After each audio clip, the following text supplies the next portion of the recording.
I'm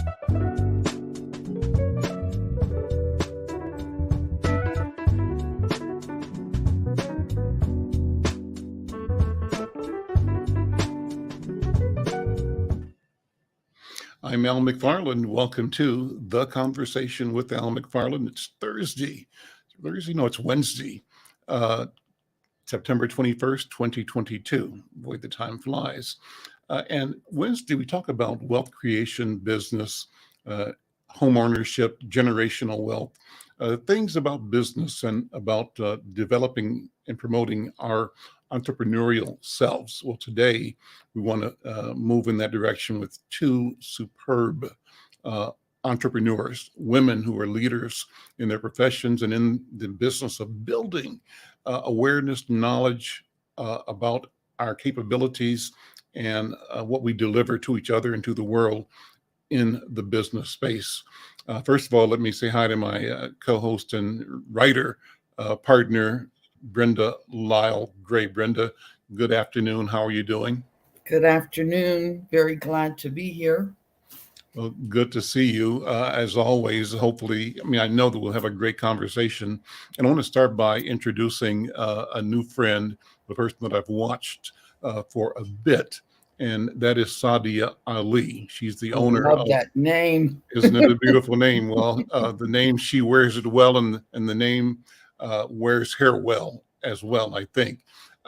The company is called the Creative Studio MN, and she's got two studios located here in Twin Cities. And by way of background, the Creative Studio Minnesota is a studio that handles all kinds of media and marketing material needs for small businesses, for nonprofits, and solopreneurs. Great word, solopreneurs. They work in three arenas. One is media production, in marketing material, and in event space work or preparation. They handle media like video production for businesses, for brands, for bridal shoots.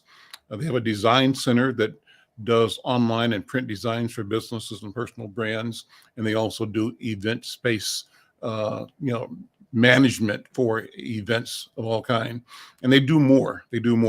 Let me welcome and introduce Sadia Ali. Sadia, how are you doing, first of all? I'm doing good. Thank you for having me on the show. Well, let's start. You've got a powerful video. Let's start with the video to let that be the beginning, and then we'll go from there. Okay. I'm the owner of the Creative Studio Minnesota. It's two studios located in the Twin Cities, and we handle all media and marketing materials for small businesses, nonprofits, and solopreneurs. It's also a space for creatives by a creative. During the pandemic, just as any other small businesses, we got impacted. Our business is mainly service business, so a lot of our group shooting actually got impacted. We had to kind of minimize, and also a lot of our studio rentals as well. So we did a lot of interesting things to kind of pivot the business. We kind of still try to serve the clients without much contact. One of the cool things we came up with was, for example, when we're doing product photography, the client literally drops off the product with a mask on and then leaves it. We do it for them, and we literally leave it by the studio. They come pick it up. So it was very interesting to kind of look at how we do different tasks and see how we could kind of make it safer. What kept me going was actually the eager to find more resources to see how we could make the business continue regardless of what was happening. Also the background and where I come from, a lot of us, when it comes to our parents and even our grandparents, we just find a way to do things. We don't give up easily. To be selected as a RISE recipient, it meant a lot to me to get resources. The services that we got from the Comcast RISE is actually the heart of many stuff that we do. The technology package is helping us communicate with our clients in a better way. When COVID came and the pandemic came, a lot of us didn't know where things were going. We were very appreciative. I would encourage other business owners to apply for the Comcast RISE. Comcast RISE program has a lot of benefits and resources for small businesses, especially minority and Black-owned businesses.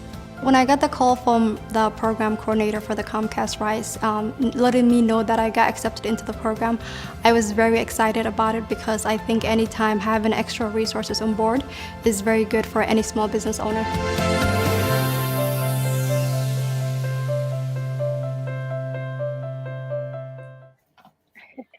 What a great story, and what a beautiful story. Story well told. Sadia, Tastefully good done, afternoon once again. classy.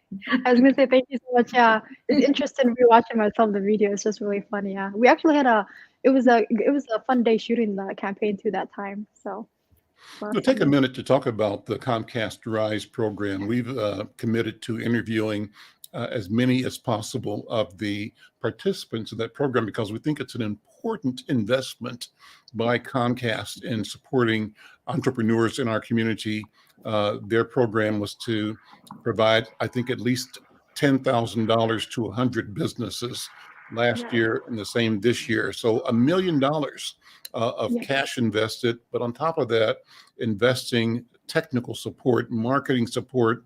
I think that's phenomenal. And they're setting, from my point of view, the standard of how companies ought to be engaging in building capacity in our community. So from your point of view, yeah, you described it in the video, but tell again, yeah. what it means to have access and to gain more access for your brand and for your Yes. work. Yes. So honestly, when I think so everything happened so fast, but looking back, I think I was so appreciative of the experience. I want to start off saying by saying that I think COVID itself, the pandemic was just not anything anybody planned. So Right. being a business owner, especially small business owner, and everything's kind of shutting down, you're kind of looking around like what is what. And actually if we go back to Minnesota, I think it was 2 years ago, we had actually restrictions where certain amount of times we had to kind of shut down. You couldn't have as many people in the studio. So at that time, I was like, okay, you know what? It's time. I think everybody at that point was like searching for resources as well. One thing I want to say about Comcast is that corporations in general collaborating with small businesses is what we need. So that is, I think, the key point, especially with minority businesses. So definitely at that time as a business owner, especially as a small business owner, I was like, okay, what resources are out there? Because we knew that when the pandemic came, because it interrupted our regular, services, what can we look into? And then when I saw the Comcast program, I'm like, you know what? I think we'll be a good fit for it. So yeah, we went ahead and kind of presented our studio and stuff. And then when they reached out, I was like, yes, let's see, what we could kind of benefit from this collaboration. And one thing I want to say is that I believe that it is a collaboration. It's from both ends. As much as the corporations are benefiting the small businesses are benefiting the corporations. Right. But it was really kind of wonderful. Yeah, it was wonderful. Well, I want to ask you Yeah. in a few minutes to talk about the whole notion, the concept of marketing and communications within our community. I think that there are some unique challenges, unique perceptions and misperceptions about the value of professional marketing and communications. And I think that you and I both, as professional communicators, as businesses, have to overcome Yeah. either misunderstanding or reticence Yeah. in our community about the value that we can and should bring to each other. We'll talk about that in a minute. But before we do, I wanted to get your personal story. How did you come to this work? What's your training and background? And take a chance to talk about your family and your community, and Sure. and mention and praise any community members or elders Oh, or yes, mentors, yes. people that Yes. help you shape your own destiny that you've taken into your hands to be Yes. a small business owner. Yes. Actually, I always say this, that I think life is a journey. So sometimes you're just going along the journey, and 5 years or 7 years down the line, where you end up, you don't even know you're going to end up there. So for me, when I look back at my journey, I didn't know fully. I mean, we do have, a little bit of business background on my family side, especially my grandparents and that side, especially my grandmother. But I think when I was being young and growing up, I wasn't thinking like I'm gonna run and, be a business owner. I think I let life just kind of play it out. And then I was a rebel. I'm not gonna lie, I was a rebel. I was always the type to just not follow the crowd. I got bored easily. So I'm just like, I'm gonna do what makes me happy. So I think just to kind of go back a little bit, I'm from Africa originally, but I did kind of grow up in America. So technically I'm Somali American. We're from the South, Nashville, Tennessee. And then we moved up here in Minnesota back, I think, late 90s. Our culture is very collective. A lot of African cultures, Asian cultures are very collective. So if they find a good space, they're just like, hey, come over here. So we did end up moving here. The option was between Minnesota or Maine. We ended up moving to Minnesota. So this is where Your pretty much I grew up. microphone is coming in and out a little bit. I don't know if you've where your I mic think is. I Your think microphone is, we're losing a okay. little bit, but I go think ahead, it's a try it little bit again. kind of windy too. Okay. Yeah. So basically, originally we're from Africa, like I said, and then our family is from the South Nashville, Tennessee, and then we did move up here in Minnesota, and that's where I grew up and kind of went to my school and everything. I was traditionally kind of just going the traditional art, like just any young kid, kind of figuring the things out. I was creative innately at a very young age.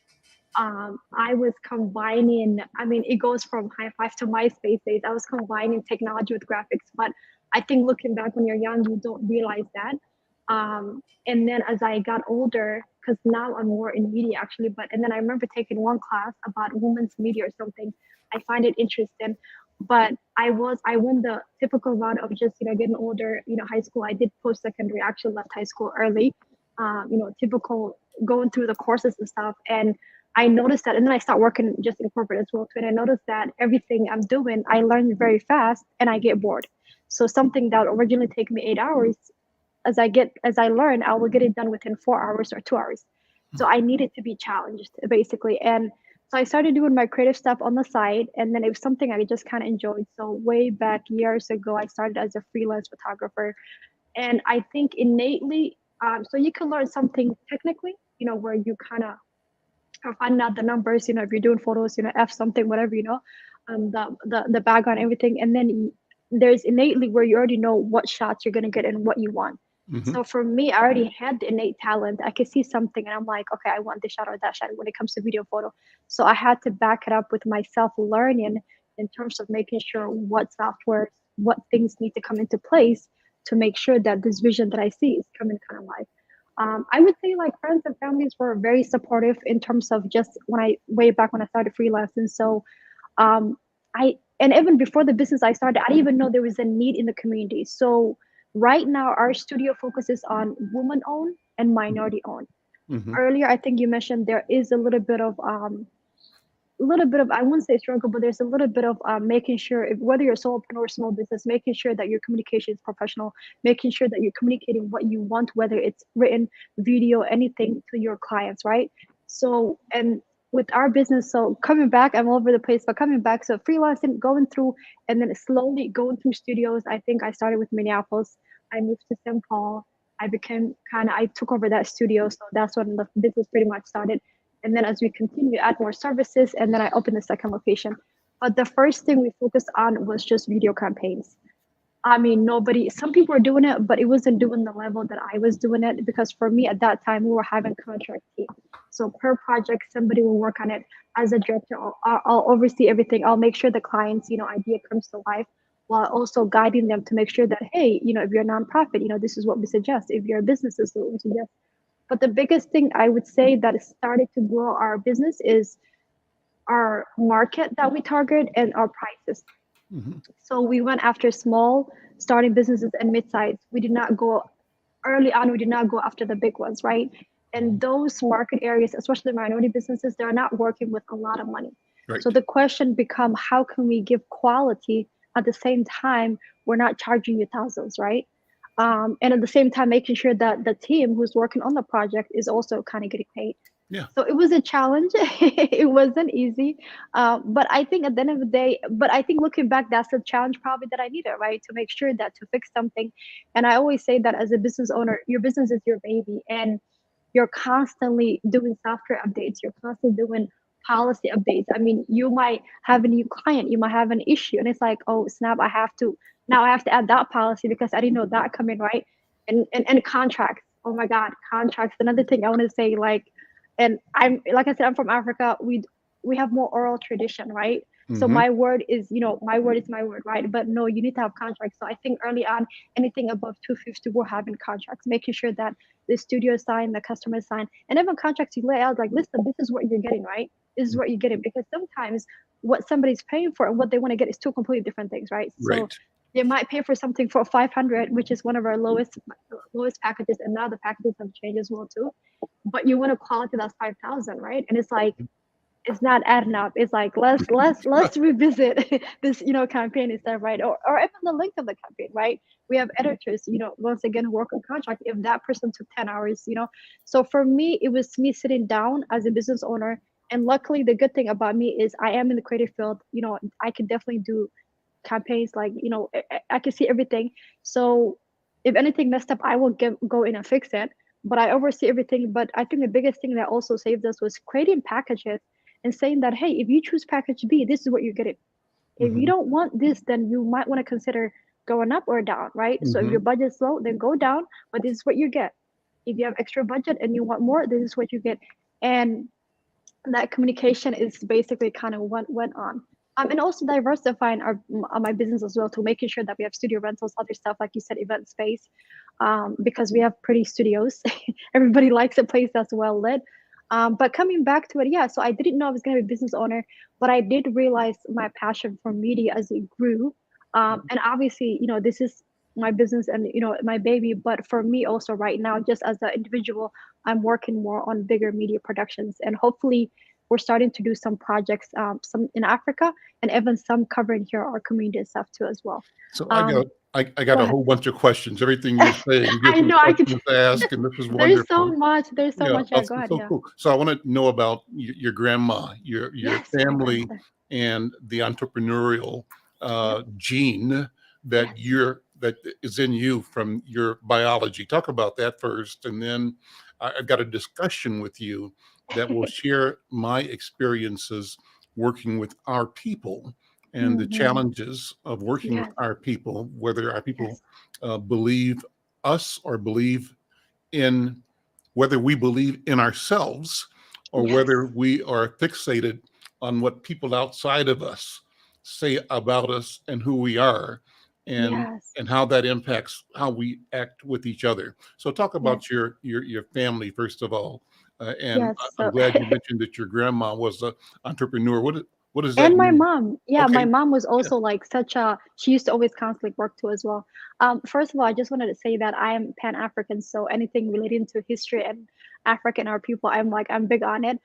My grandma, which is my mom's mom, so their family back then, now, I mean, obviously Africa is kind of divided up, but our side of the family, they a little bit kind of stayed in Ethiopia side, which is still Somali kind of territory, you know, but the lines are different.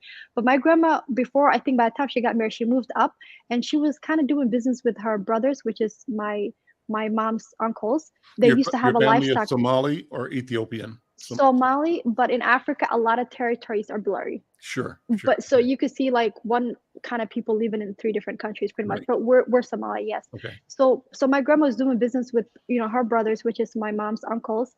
And back then they started off doing livestock. So they were kind of trade export livestock. And then I think my uncle, from what my mom was telling me, was also doing, I think back then, and it was like probably back in the 60s, 70s, but he will see what is kind of needed in the market, and he will kind of go and kind of export himself. So as much as they started with the animal part, you know, but they were doing other businesses. And then later on, I think my side, my grandma's side of the family, and I think that side, they end up having some sort of a factory. And there's actually a big nickname. So even though we have our last name, but the nickname of the factory is also a nickname that our family kind of calls us as well. So, and I think back then, looking back, maybe business came natural to people because you own the land, you Hmm. just own a lot of assets, right? Hmm. So you're not really having a lot of overhead and stuff. And it's like, okay, I'm going to kind of get up and contribute something to society. So my grandma, and then the war happened in the early 90s. So that's when I was born. I always say that my mom was running when I was born. So I was born out of the fire. I'm here to kind of, you know, change a lot of things. It's a little joke for me. But no, my mom actually early on was working with a lot of, so obviously when the war happened, a lot of people came to Kenya early on just for safety. But my mom was working with a lot of the UNCR, UNICEF, a lot of the groups pretty much. So early on the ground. And my mom at that time was very young too. So I get a lot of, I think, I mean, like I said, lineage is very important, and it's really good to know how, what is coming down, you know, the grandma side, you know, the mom side, what is coming down in the lineage. It could be strength and weaknesses, right? Hmm. So I always say that I think the woman before me, ahead of me, always were very strong. So I guess I came out swinging. It's a little joke. So Wonderful. but yeah, my mom, to finish off, my mom, yeah, she worked with the UNCR and all that stuff, and then later on, obviously, we end up coming here as well too. And to this day, my mom still does her own thing. So it was just like, I think from my grandma. And then hearing those stories, you get so inspired. So it's like, wow, like you hear the stories of your grandma back in the 60s and stuff and 70s, and that kind of motivates you. So let me, that's great to hear that. Let me tell you what I was thinking about. When I started the business, two things were happening.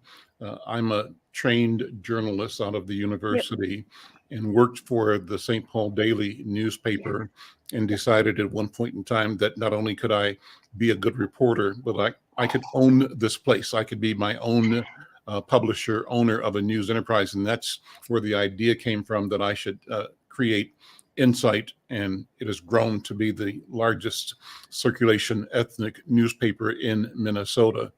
But the light bulb went off. But the challenges early on were twofold. Within the Black community, there is always, from my point of view, a skepticism about the value that we can bring to each other. What do you mean by that, Alan McFarlane? I mean that, and I think this is a consequence of colonialism, of the mentality of white supremacy. There's a feeling that, if it's real, it has to be sort of done by white people or approved by white people, or if white people validate it, it must be real. But if it comes out of our experience and the knowledge that we have, our ideas, we are suspicious of that too often. So we hesitate sometimes, in my experience, doing business with each other until we think that there is an approval from somebody outside of us. That's a big statement to make. I want you to think about that. Then on the other side is that when we started the newspaper, I would go to white companies and say, I have a newspaper that reaches people in North Minneapolis, Black people for sure, but also the white people that live there. And I can tell you, Sadia, I was told by some corporate people, don't tell us about white people that read your newspaper. We're not interested in reaching white people through you. We have our own for reaching white people, And so our only interest in you is if we can reach Black people, but we do not look to you for your influence and your reach into the white marketplace. Now, I may be oversimplifying, but this is what I recall and what I remember. And it reflects the supremacy, the superiority, the what do you call it? The cultural arrogance of white people. And so we have fought that kind of environment outside, telling the market that our numbers are growing. We have not emphasized the truth that the people we reach include our people plus people around our community. The truth of that is that the white people that live in North Minneapolis are white people that see themselves as part of the Black community. They choose to be here. And they would say, I'm a member of the Black community. And so that's a reality that the corporate don't yet acknowledge or respect, but that will come in time. But the second part goes back to the first statement, and that's how do we convince our people that we have the capacity in us to speak to us and for us. You mentioned you're a Pan-Africanist, and I say that in the spirit of Pan-Africanist vision. I believe that we as African people have to envision a world that respects and reflects our dignity, our vision, and the future that we want to create for ourselves and for humanity. Now, I've said a whole bunch. I'll throw it in your hand. You can react however you want to. I was going to say, no, honestly, you're saying a lot of really good stuff. You really did say a lot of good point and heavy stuff. I do agree with that part where you said that if it doesn't have anything white in it, it's not professional or it's not approved. I would say, honestly, being in media and now obviously also owning my business, I would say a lot of minority people, whether you're African diaspora or African American, both, a lot of us, there's a campaign, I say a 400 years campaign against us to make sure that we'll see our value, right? So I think it goes back to awareness, going back to, okay, who are you, right? Because I always say that if you really don't know who you are, anybody could market to you who you are, right? So you really got to go back and say that, you know what, who am I, right? And for me, I'm also big on healing. I'm big on spirituality too as well, right? To really get to know yourself. It's interesting you say that also when you told them that, hey, we grew in this area, north Minneapolis, but we also have this audience that they were not interested in that, right? It kind of reminds me also sometimes how big companies kind of would have the token in their marketing materials, the token, minority person, or once they're doing other collaborations, there's this tokenism going on. Sometimes there's not really genuine connections going on, right? Right. And we're not even going to get into, well, a lot of the wealth, where does it reside in the country and all that. For me, what I've seen in my journey, and I feel like I'm still kind of growing and not even where I want to be, but I did see a lot of resistance. I would say I'm a little bit lucky. I didn't face a lot of resistance, but I do see the systems in place that do prevent a lot of minorities from really excelling. And excelling could look different to anybody. So it might be like, I want to stay in my corporate. I want to maybe open a business, whatever the case might be, right?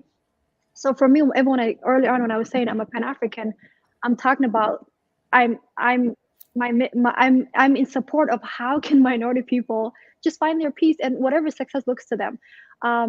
So coming back to answer some of the stuff, I would say, yeah, there is, and yeah, there is a divide and conquer campaigns. Early on, I think when I was in Nashville, Tennessee, early on, I don't know, when people ask me where I was from, I would just say Africa, right? Because I don't know, I was proud African early on, I have no idea. Back in the day, some of the kids would hide where they're from. I'm like, I'm from Africa, and I remember some of the people remember the images of National Geography, right? And also that's how powerful media is and how we portray it. Because sometimes when I'm not able to do business with another minority person, right, or another minority person is not able to trust ourselves, we're not able to trust ourselves, right?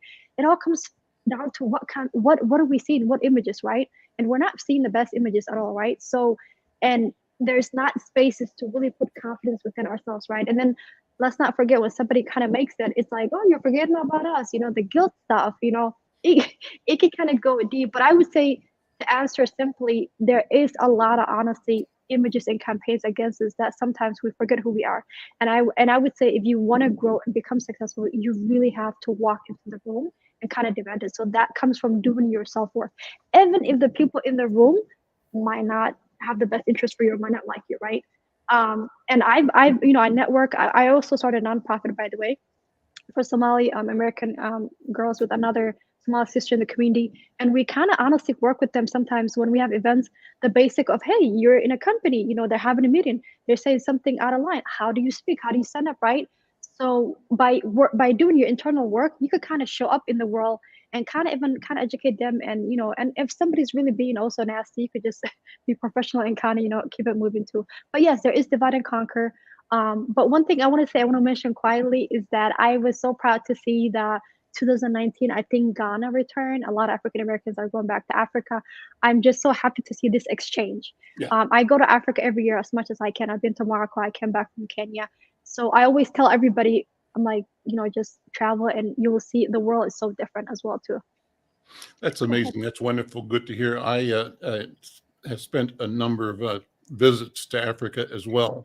Mine to Ghana and also to Uganda, and with a brief stopover in Kenya, just an airport stop, but time in Uganda and a lot of time in Ghana in particular. And I love it. And I think it's important that we use travel and digital travel to place ourselves in the culture. I was telling my friend, you might know him, Tom Guitar. Do you know him? Tom Guitar is the editor and owner. The name sounds familiar, probably. I know more faces. You know Charlie, the publication, right? He's a. Oh yes. I've seen some of the I think they did events back then. Yeah, I've seen. Right, it, yeah. he does events, but he's from Kenya, and so we talk all the time. We do business together, and what was I telling you? I forgot the reason I wrote his name up. But is he from Africa as well? Okay. He's from Kenya, but he's here, and he has Mshali publication. We were talking just about marketing. We work together to promote reach to the African community. And whatever thought I had, it's gone now. It'll come back to me later on. I had a point. You know what I say? I say thoughts, they go in circles, they come back. They come back, yeah. When they come back, we revisit them, yeah. No, one thing I want to say is I think I came across his He has a news something. I saw it Newspaper, way yeah, back. news, Yeah, yeah, he's been doing his work in the community. yeah. Well, let me go to one more story.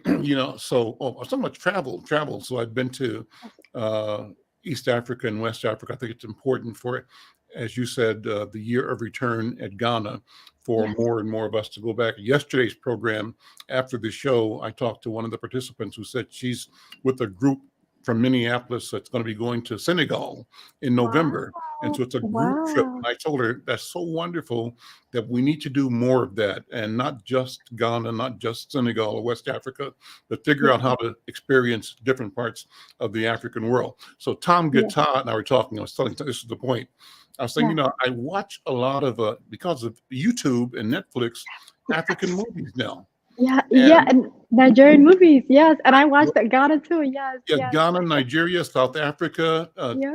Tanzania, all kinds of wonderful creativity. And what I've discovered is that the stories that are being made into movies they're human, they're global, they're universal.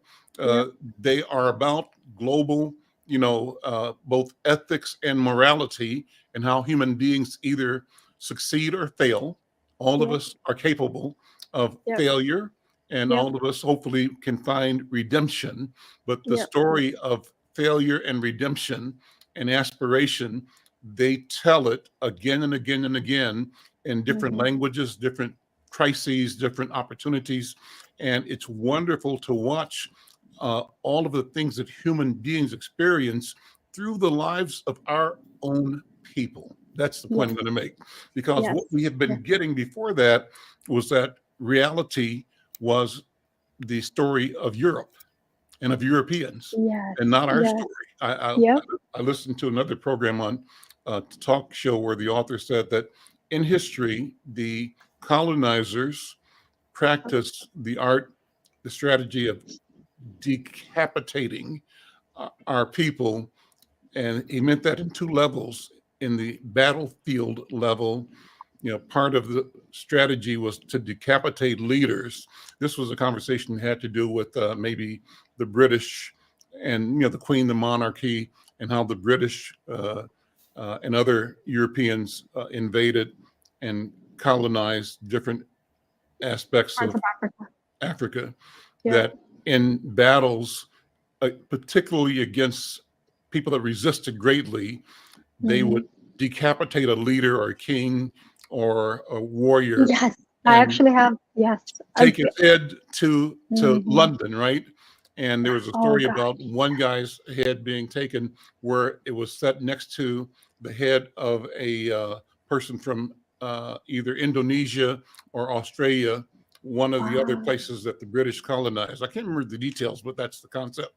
The lesson was that though that was a physical activity, there was also the social, intellectual activity of decapitating the mind of African people, killing the mind and replacing in us, killing our memory or discounting, devaluing our memory, and attempting to replace our memory with a memory of Europe, so that we would grow up reciting the greatness of the empire and knowing nothing about the greatness our empires. of our empires. That's the point I'm making. So talk about that. It's funny because when you said they do go very harsh on leaders that resist and set an example of them, my dad's side, the tribe, is actually very close to a leader that kind of was fighting off the British when back then, 1960s, I think so, 50s. It goes way back before we got our independence. A lot of African countries got their independence, the second independence, and I think late 50s, early 60s. So he was called, I think, Muhammad Said Abdullah, which he's literally the same tribe as my dad. And then my dad back then in Somalia was a big general. So that's why I say it's very important to know your lineage, because sometimes you literally pick up talents and things, and you're just passionate about certain things and you really don't know why until you kind of go deep. Yes, I think, he was fighting so harsh and he didn't like the fact that, people were coming over and telling him what to do. He didn't like it. He was just like, let us leave you in peace. So they actually nicknamed him Mad Mullah. They didn't like his resistance, nothing, right? So, and that kind of makes me think about how even sometimes, even now on media too, when we see somebody kind of resistant, they kind of do a campaign against your character, right? Yeah. So if you read the books, it's like Mad Mullah, and it's like, well, at least can we have the basic respect of calling this man his name? And at the end, he won. I think Somalia got their independence, and later on, I think later on they still came after him. So yeah, definitely. There is a lot of things I think that does happen, whether especially in Africa as well, and then now even in America too, the last 400 years too as well. So it's but yeah, I was gonna say go ahead. Yeah, so it's very interesting. The whole thing is very interesting. But for me, I think knowing that hey, that person is very close in my lineage in tribe wise, I did kind of take a peek at that and say that okay, because I always say that you can't really control even what family you're born into, what lineage. You're Right. just born, right? And Yep. sometimes maybe you do have a mission here, right? Yep. That's where my spirituality kind of kicks in. So for me, it's like okay, the more I understand myself, maybe the more my mission will be more clear to me. One thing I do want to say that I'm highly passionate right now, that I'm focused on my energy as I grow up in business wise, is media and how media is presented, and how, because like I said, for us to really love ourselves, we have to be presented in terms of who we are, right? A lot of stories are not told correctly. Another example I want to give, in some African countries, French, the kids when they're young, they're learning other countries' culture, language, and everything. So that's where taking over the mind comes in, right? I'm like, we need to learn our history, So it is very interesting. I always say there's a lot of war against your mentality, and you really have to regain your mind. You really have to, kind of regain. But luckily, I think, was it Djibouti? I was talking to a friend of mine. I think they stopped it in the early 2000s. I'm not sure, but they finally stopped it. So they're teaching the basic language, which is Somali too. Djibouti is another country as well. And I think even Kenya for a long time had British traditions and stuff. So I think slowly Africa's waking up. So, and we'll see what the future holds as well too. We're excited for it. Well, I think Africans are waking up here as well. And when I say Africans, I don't mean only continental or only new immigrants, but those of us that are the legacy of the transatlantic slave trade. Yes. We are Africans as well. I tell this story, Sadia. I say that one of the sisters that worked for me some 10, 15 years ago had gone to Ghana to work for a summer on a program and came back. And when she came to my office downtown, she greeted me. She said, "Hello, African." And I said, "What did you call me?" Because back then, coming through a period where our sense of Africa and Blackness was really shaped by media. And the media made us ashamed, wanting to not be identified with the image and what we thought was the misinformation about Africa, and also made us glorify the accomplishments of our oppressors, the colonizers, the Europeans, the supremacists, right? So she says to me, "Hello, African." And I almost recoil. "What did you call me?" And so you're like, hold up, what? she said, "Hello, African." And when she said it the second time, I said, "Boy, say it again, because that feels kind of good. It feels right." And say it again and say it again, because it was like getting a shower, getting a bath, getting a revelation, a light going off, an awakening in my spirit, in my soul. And so that is, I think, the power of us connecting with each other again and moving beyond the distrust and this distaste that we may have of each other, because we're operating from a mind that was placed on top of ours in our brain that sought to push out our natural minds, our natural thinking, and the natural genius that we have, our legacy, our history, our DNA. But as you are saying, Sadia, our people are becoming more aware, more awake. Travel does that. And I think that what the world is going to be experiencing as we do more, as we connect ourselves. And I love that you talked about the lineage, your father's line and your mother's line, because all of that gives you power, Yeah, it's the DNA. Yeah. So, And one thing, Brenda's going to say oh, something. go ahead, Brenda. No, Go ahead. I just wanted to bring up when you talked about the Brits and colonization. Yes. Now that the Queen has Mhm. passed, or transition is, I think, a softer word, Yep. but now they say, well, don't talk to us about reparations. Look Mm. at the supply chain. Who Yeah. started the supply? Good one. Yeah. And so this is now this big crusade about looking into the Black leadership and hierarchy, and that they were the ones that supplied the Brits with all of Mhm. the slaves. Mhm. And I said, boy, they have come up with something. And I was asking a couple of our colleagues, I said, did they really have a choice? Mm. You know, was there a choice? So Mhm. it's interesting how all of this has begun to surface, but it might be a good thing because Mhm. it might Conversation. bring about critical thinking Mhm. within high school students and college students to be able to dig deeper with our history and negate some of the things that are in the textbooks. Yeah. So Yeah. I'm coming from a retired educator, and so angry about how long it took, you know, for our kids to really get their history when their parents didn't get it, and it's sort of difficult for them to teach it. So anyway, I love the conversation. Um, Yes. and that ad was really classy. I've got to say that again. Thank you so much. Thank you so much. Yeah. No, to add to something, I do follow the conversations that are being had between Africans, African Americans, and just minorities in general. We have to understand that there's a lot more Black people even in South America. I mean, I was watching a TikTok video about how there's a Black person in Mexico. So, but one thing I noticed is that we all kind of face the same issue of, the places where we're at, the countries, we're not getting the best, um, rod for success. There's systems against us.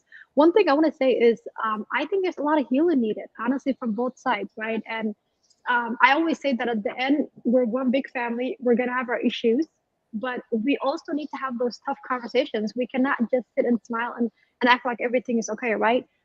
Another African girl, she mentioned something very interesting. She said that, you know, basically, and the history obviously is being told, so nobody was really there alive, but she said that certain people are saying that, okay, there's a certain amount of Africans back then that was sold. What really happened, right?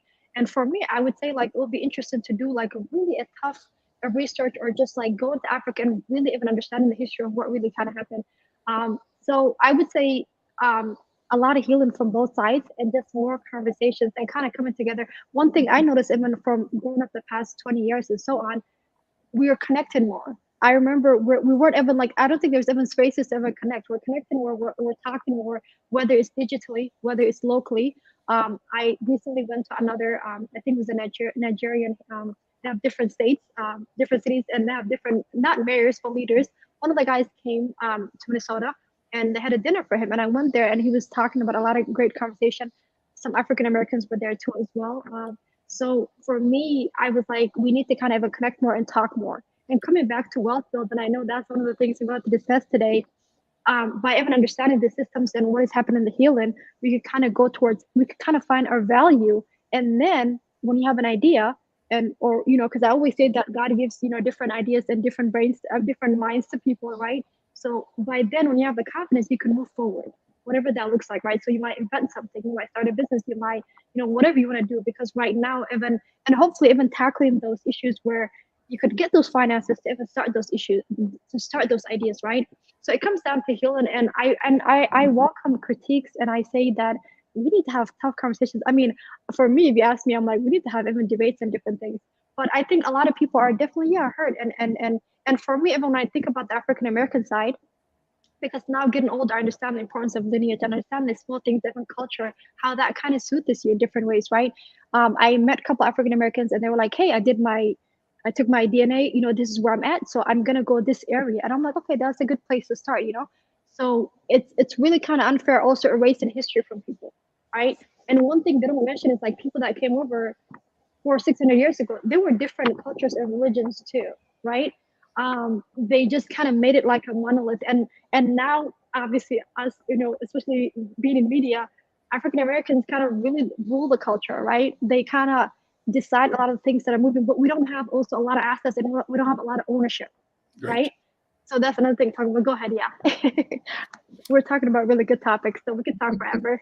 Well, this is cool. I'm loving the conversation as well. And it's cool to talk to you, Sadia, as another media person. So this is a conversation among media and communications professionals. And it's important because we are analyzing the power of the word, the power of speech, the power of image, and the necessity for our people to be in ownership of our words, our language, our thoughts, our images, and to be intentional in portraying a reality, defining it in a way that describes the fullness of our existence, to not be suppressed and squeezed into little caricatures or cartoons that take one element of our distress or of our failure and ignores all the rest of our humanity. That's what the Europeans have done, and they use that strategy to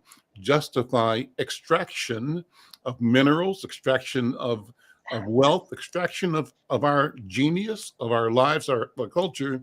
I always tell people, one of my states or quotes is, white people love Africa, they just don't like the Africans.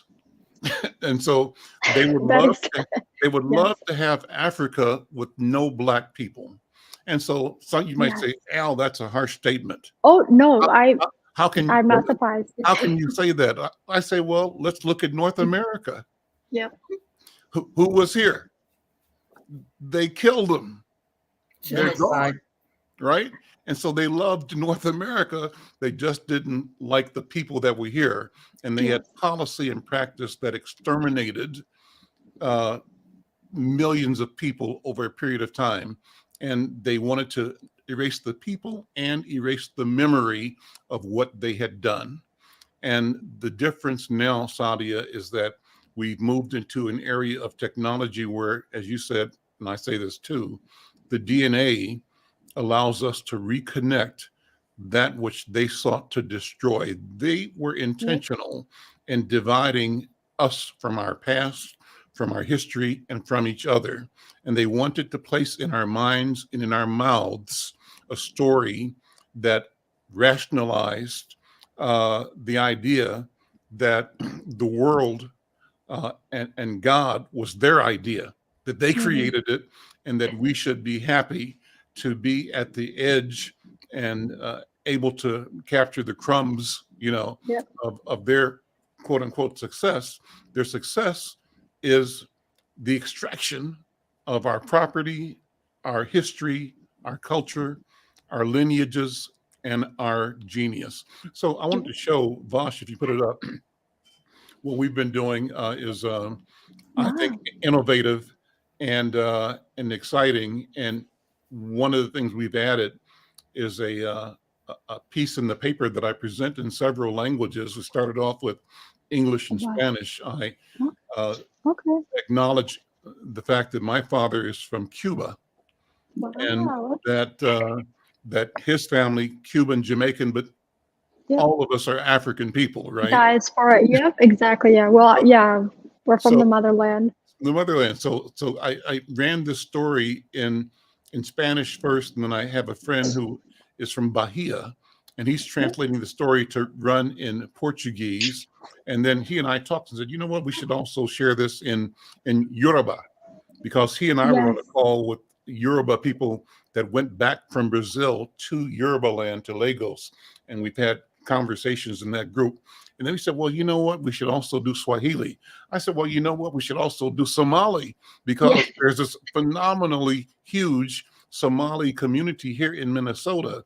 And why don't we figure out what it would look like or feel like if we presented the same story in a half a dozen different languages that our people communicate in. So we're presenting in English, in French, in Spanish, in Portuguese, in Somali, in Swahili, and in Yoruba. And it's experimental, it's innovative. I don't know that any neighborhood newspaper anywhere is doing this, but for me, it's both a challenge and an opportunity.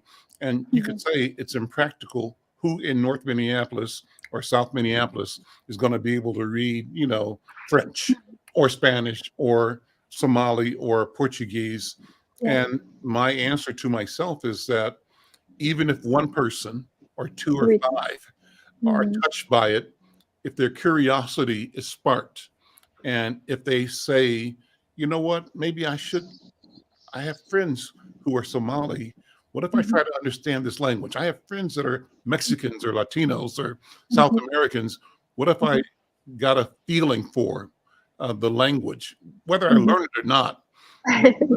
Who knows whether there's a 5-year-old child or 7-year-old that can discover that all of these idioms are accessible, available, and that she or he could grow up speaking 5 languages, 7 languages, 10 languages, and represent our genius. Because I think in Africa, it is said many people are always conversant in several languages. I'll stop there. What do you think, Sadia? There is, because a lot of times English is one of the big language. If you literally go to some African countries, French is the other one, and then they have local languages. And even within one country, it depends even the city and the villages, right? So even I think within Somalia, there's different dialects as well. My mom knows 3 of it, right? My mom knows English too as well. So definitely different. I think language also is a way to really connect with people. You know what I mean? Like it's a way to sometimes way back, I remember taking one language, they talk about even like certain areas, you find words for certain things that are just found in that place, right? That's how you know even some history what was happening. No, that sounds like a really great idea. I was gonna say, let me know that's like, I like the fact that you're also taking initiatives to just really even connect people. I always say that we need, those spaces. So thank you for doing that as well. Yeah. Well, one thing that I also say is that when I worked as a member of the board of the Confederation of Somalis in Minnesota over in the Cedar Riverside area, I learned the story about the community having been forced by the conflict out of Somalia into Kenya and Uganda and places. One of the things that I heard is a story of arriving in Kenya and seeing that a lot of the Kenyans, the ordinary people, were being shut out of the commercial space because Indians were controlling the commerce, right? And they wondered why. And the Indians routinely kept the Africans out of the commercial arena areas, right? They had a system that they worked and it worked for them. And they said, why change it? And so the Somalis said, well, why don't we set up stores right next to them? And why don't we set it up in partnership with Kenyans so that Kenyans can be involved in this commercial space? I say that to say I am both amazed and pleased at the growth and proliferation of Somali businesses in Twin Cities. So the Somalis have developed an identity of the Somali as entrepreneurial. The culture. I was just about to say that. Yeah, I was going to say on top of my grandmother, I think I got it from the community too. We open spaces.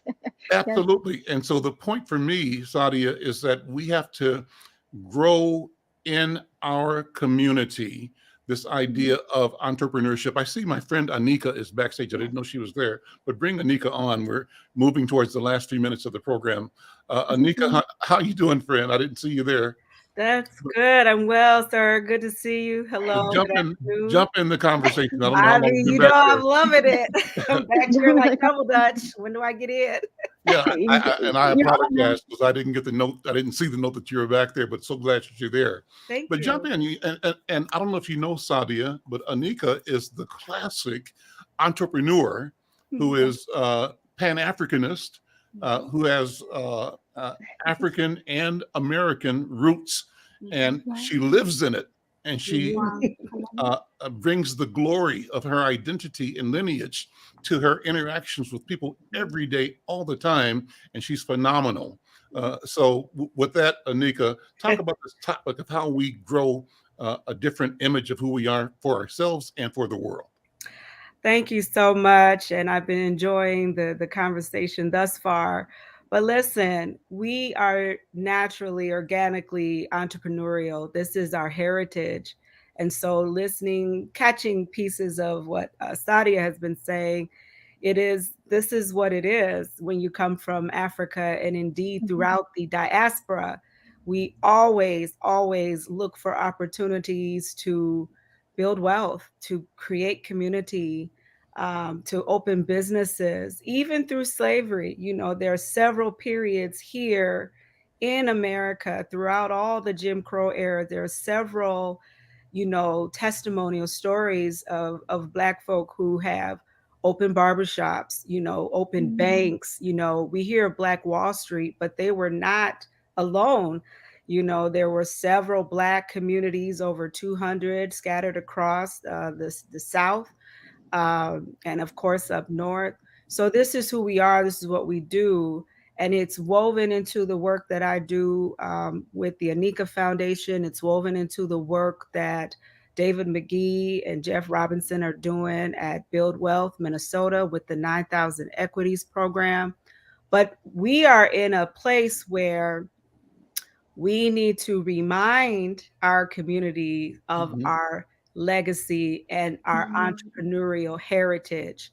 And so we are all collectively working together to issue that call, just to remember, a lot of it is innate. We're working with youth right now that, they are thinking about different businesses. Some of the young folks in our youth program, they've discovered real estate investing. And so we're bringing folks in to talk with them about it. Someone else wants to start a vending machine company, so this is just innate to who we are, but it hasn't always been fostered or encouraged, and conditions in the US have not always encouraged it, but we've been doing it by any means necessary. I mean, Black women are the fastest growing segment of new businesses in America, even more so through the pandemic, right? So we're going to do it, as Malcolm X says, by any means necessary.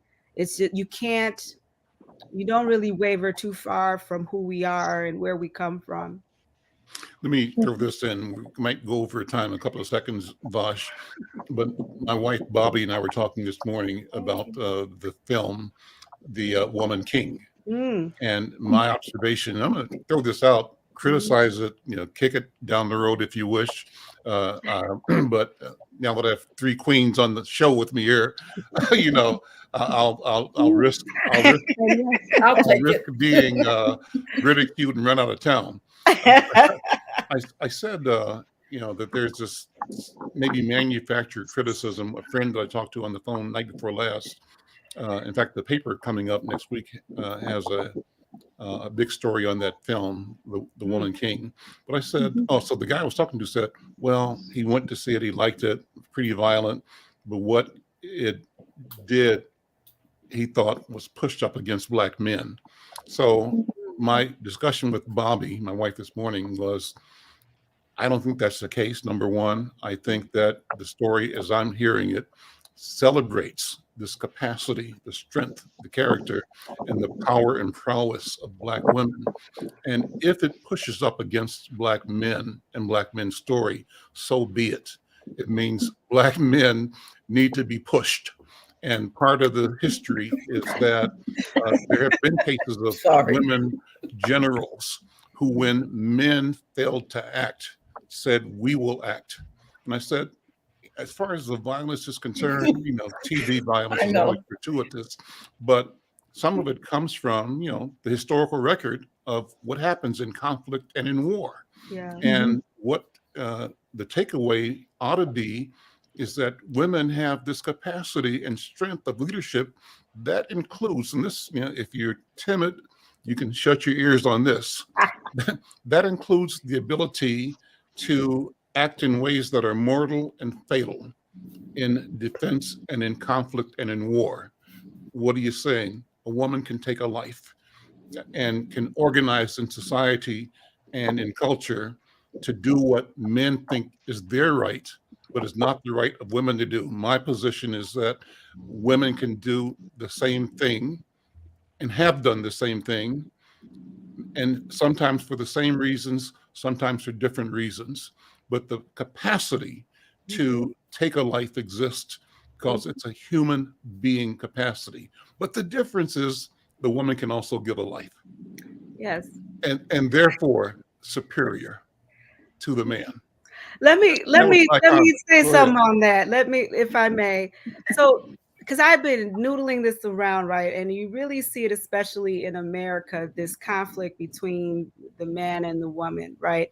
In African culture, it's really not like that.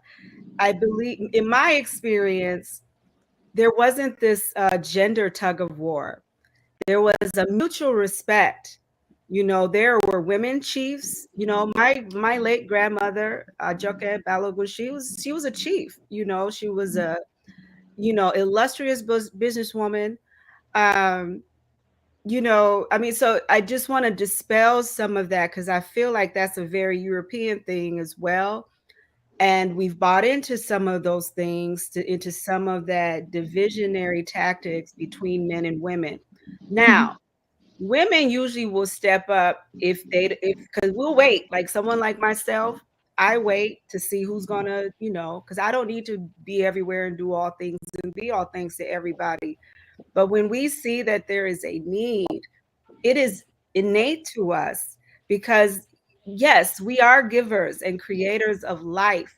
So that motivation is not power. That motivation is not one-upism. It is preservation of the community.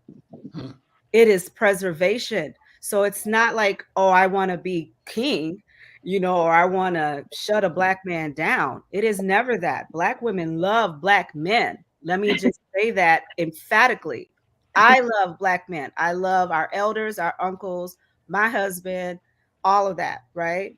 So we need to stop playing these Jedi mind tricks in community. Whoever shows up, that's who we need to work with. And yes, um, this topic of killing.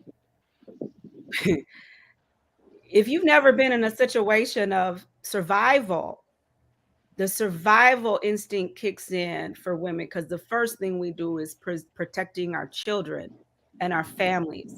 Men have that as well.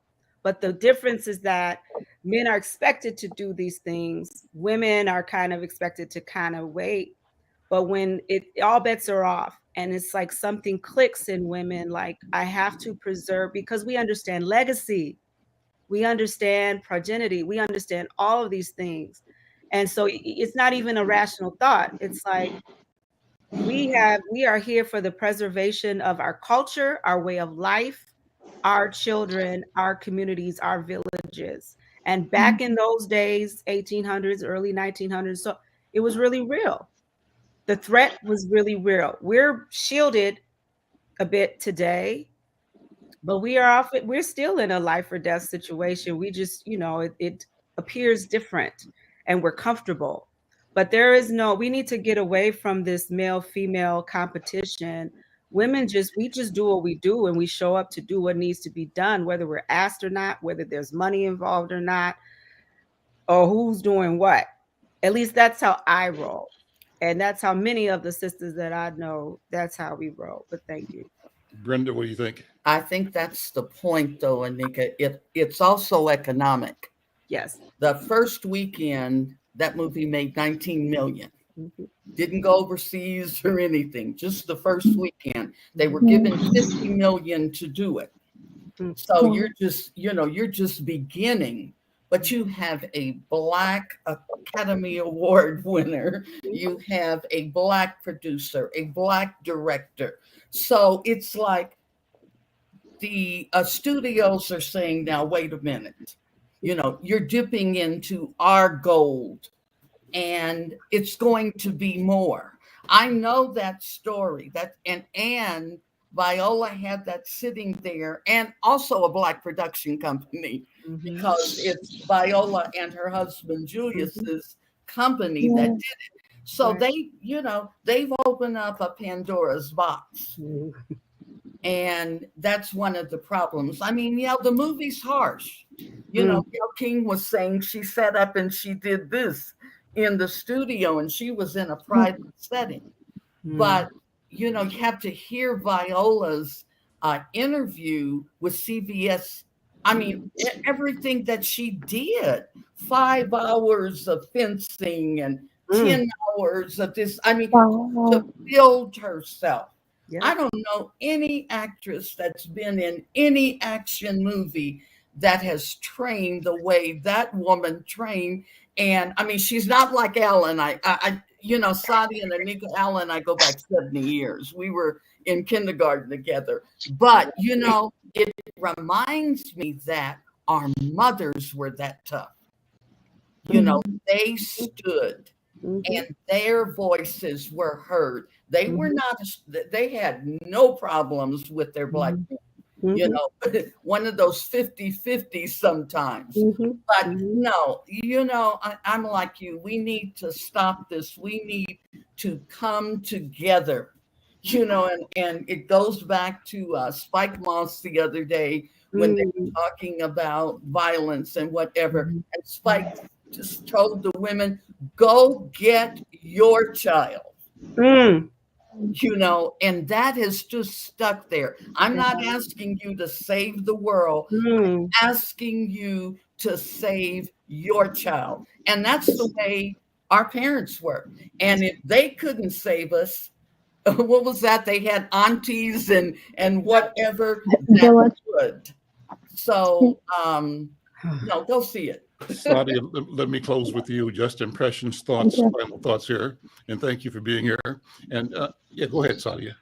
No, I was going to say thank you for having me too. I appreciate it. You guys are just saying wonderful stuff. So I'm taking it all in. But go ahead, yeah. Okay, well, listen, thank you. I think we're out of time. We're over time, but this has been a great conversation. Let's do it again. I think it's important. I think talking about business, culture, about family, all of it critical. These are conversations we have to have in places like this, but also at the dinner table, and on the playground, everywhere else we are. I'm Al. Can I say something, Al? Yes, I'm sorry. Yes, you may. Go ahead. I really wanted to come on, especially on the heels of Queen Elizabeth passing. Yeah. And I just really want to stress the importance of adopting the mindset of stewardship in our community. The importance of stewardship. So ownership, land and property is cool. And I would love to come back on and talk about that. But that's what Build Wealth is working on. That's what I'm working on. But we have to remind our communities and our brothers in particular that we are here to be stewards. So yes, we own things, but really the purpose is to take care of it and then prepare and increase it, right? Increase the value, the talent, right? And then be prepared to pass it on. They say their children are not our own, right? So I just wanted to plant that seed. Own this spirit of stewardship. We are here to prepare the next generation and the generation after next. It just puts a whole different perspective. Definitely does. Yeah. One thing I wanted to add to earlier. I know we have to go soon. Earlier about the man and the woman, especially in African communities, African American communities.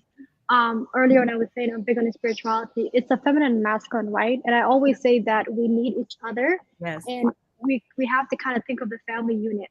When we have a strong family units, you have strong communities, right? So it also kind of goes to different, and I think also there's a division there. There's like campaigns. I always say there's campaigns against a lot of stuff that we need to be aware of. But yes, we do need each other as well. And thank you for having me. Yes, and we should have another conversation. Yeah, I like how you said yes.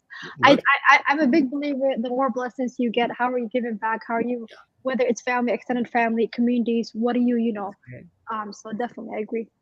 We don't run out of material, Sadia. I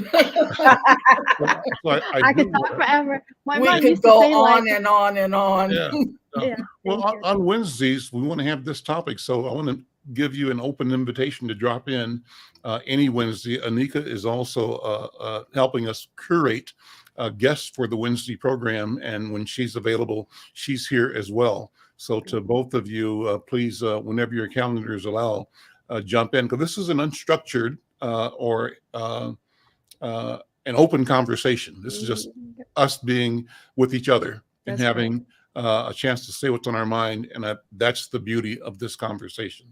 So Much yes, needed. come back again on Wednesday and bring some friends. Bring some Okay. friends. Let's have a conversation. I'm Al McFarlane. This is The Conversation with Al McFarlane. We'll see you next time. Take care. Bye-bye. Thank you all.